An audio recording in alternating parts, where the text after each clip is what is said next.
नमस्कार, ज्योतिष परामर्श केंद्र जागेश्वर धाम के यूट्यूब चैनल पर आपका स्वागत है। मैं हूं ज्योतिषी भुवन चंद्र पांडे। प्रिय दर्शकों, हाजिर हूं लेकर आज के वीडियो में विंशोत्तरी महादशा में अपनी जन्म कुंडली में दशाओं का आकलन कैसे किया जाए।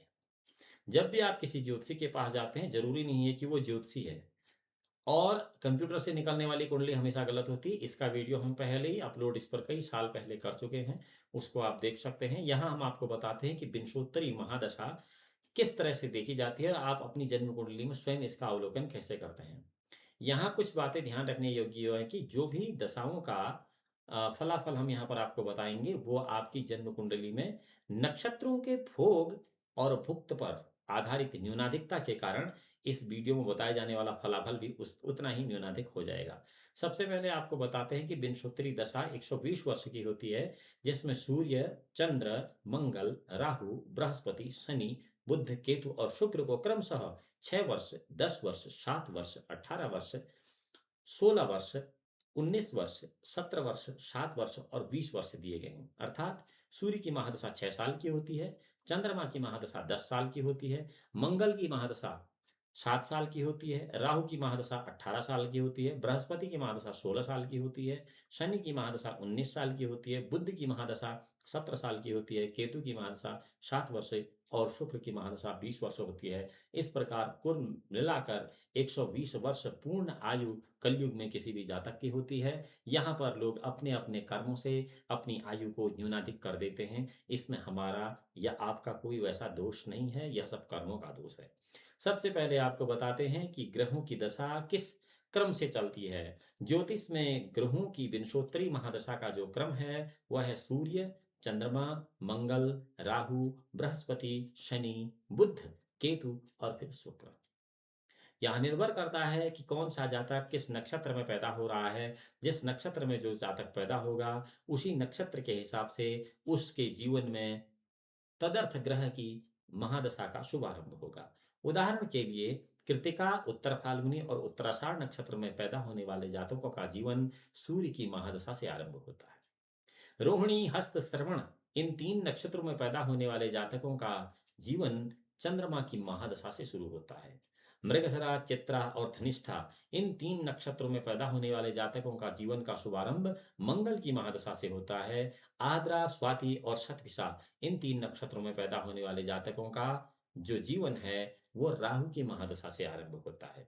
पुनर्वसु, विशाखा, पूर्व भाद्रपद इन 3 नक्षत्रों में पैदा होने वाले जातकों की जन्म कुंडली में उनकी महादशा का शुभारंभ देवगुरु बृहस्पति की महादशा से होता है और पुष्य, अनुराधा और उत्तर भाद्रपद नक्षत्र में पैदा होने वाले जातकों की जन्म कुंडली में उनके जीवन में शनि की दशा से महादशा का शुभारंभ होता है। अश्लेषा, ज्येष्ठा और रेवती इन 3 नक्षत्रों में पैदा होने वाले सभी जातकों की जन्म कुंडली में बुध की महादशा से उनके जीवन का शुभारंभ होता है। मगा, मूल और अश्विनी इन 3 नक्षत्रों में पैदा होने वाले जातकों की जन्म कुंडली में उनके जीवन का शुभारंभ केतु की महादशा से प्रारंभ होता है। यहीं पर पूर्व फाल्गुनी, पूर्वाषाढ़ और भरणी नक्षत्र में पैदा होने वाले जातकों की महादशा का शुभारंभ उनके जीवन में शुक्र की महादशा से आरंभ होता है। फलाफल बात की बात है, सबसे पहले आपको बता दें कि ऐसा क्रम क्यों है। क्योंकि सूर्यादि नवग्रहों के लिए 27 नक्षत्रों में बराबर 3-3 नक्षत्रों की जो ढाई ढाई नक्षत्रों की एक राशि है, वैसे उसके हिसाब से ग्रहों की दशा का क्रम यहाँ पर सूर्य, चंद्र, मंगल, राहु, गुरु, शनि, बुध, केतु, शुक्र होता है। और इसके लिए जन्म नक्षत्र का जो क्रम है वह कृतिका, रोहिणी, मृगशिरा, आद्रा, पुनर्वसु, पुष्य, अश्लेषा, मघा, पूर्व फाल्गुनी, उत्तर फाल्गुनी, हस्त, चित्र, स्वाति, विशाखा, अनुराधा, ज्येष्ठा, मूल, पूर्वाषाढ़, उत्तराषाढ़, श्रवण, धनिष्ठा, शतभिषा, पूर्व भाद्रव, उत्तर भाद्रव, रेवती, अश्विनी और भरणी है। जबकि साधारणतया नक्षत्रों गिनती के लिए हम अश्विनी से रेवती पर्यंत ही ग्रहों की गणना का आकलन करते हैं। अब आपको बताते हैं कि ये गिनती करने का तरीका क्या है कि आप अपनी जन्म कुंडली में कैसे ये पता कर सकें कि आपको किस ग्रह की दशा वर्तमान में चल रही है। वर्तमान में आपको किस ग्रह की दशा चल रही है, इसके लिए आपको आकलन करना होगा। उदाहरण के लिए हम यहाँ पर बताते हैं कि कृत्तिका नक्षत्र से सूर्य की महादशा का आरंभ होता है और यदि कोई जातक कृत्तिका नक्षत्र के प्रथम चरण को खत्म कर दूसरे चरण के प्रवेश लेते ही जन्म ले रहा है, तो उसे अपनी दशा का आकलन इस तरह से करना चाहिए। कृत्तिका नक्षत्र से सूर्य की महादशा होती है और सूर्य की महादशा होती है 6 साल की। एक साल में 12 महीने होते हैं, तो लाज़मी है कि 6 साल में 72 महीने होंगे। अब यहाँ नक्षत्र के 4 चरण हैं। कृत्तिका नक्षत्र में पैदा होने वाला व्यक्ति जातक, जो कि यहाँ पर उदाहरण के तौर पर प्रथम चरण को खत्म करके दूसरे चरण के प्रारंभ में पैदा हो रहा है। अब यहाँ क्योंकि 72 महीने हैं और आपने उसको 4 चरणों से भाग दे दिया, तो आपके पास एक चरण के लिए 18 महीने का समय आया और यहाँ एक चरण आप खत्म कर चुके हैं, यानी कि आप दूसरे चरण में पैदा हो रहे हैं। तो कृत्तिका नक्षत्र के दूसरे चरण के शुरुआत में पैदा होने वाले आदमी के लिए सूर्य की 18 महीने की दशा भुक्त हो चुकी है, यानी कि भोग चुका है। अब उसके पास 54 महीने मात्र सूर्य की दशा के बचे हैं। इस प्रकार यदि वह 50 साल की उम्र में है, तो 54 महीने यानी कि 3.5 साल या 4.5 साल सूर्य के, उसके अगले 10 साल चंद्रमा के, उसके अगले 7 मंगल के, ऐसे जोड़कर वह अपनी उम्र के आसपास, अपनी उस उम्र में जहां पर कि व्यक्ति अपनी दशा जानना चाहता है, बिल्कुल एक्यूरेट अपनी दशा का आकलन कर सकता है। मसलन कोई 50 साल का व्यक्ति है जिसका कृत्तिका नक्षत्र के प्रथम चरण को खत्म करके दूसरे चरण की शुरुआत में उसकी पैदाइश है, तो उसके लिए 4.5 साल सूर्य की दशा के होंगे, अगले 10 साल यानी कि 14.5 साल तक चंद्रमा, अगले 7 साल यानी कि 21.5 साल तक मंगल, अगले 18 साल यानी कि 39.5 साल तक राहु और अगले 16 साल यानी कि 55.5 साल तक बृहस्पति।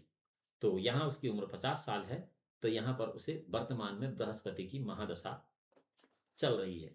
ये आकलन सबसे पहले तो आपने लगा लिया कि इस समय में ऐसे जातक को, जो कि 50 वर्ष की उम्र का है और कृत्तिका नक्षत्र के पहले चरण की समाप्ति के बाद द्वितीय चरण के प्रारंभ में उसका जन्म हुआ है और उसकी उम्र 50, 51, 52, 53, 54 साल भी है, तो उसको बृहस्पति की महादशा चल रही है। अब इन दशाओं के अंदर अंतर्दशा जो चलती हैं, उसके लिए भी आकलन का एक तरीका है।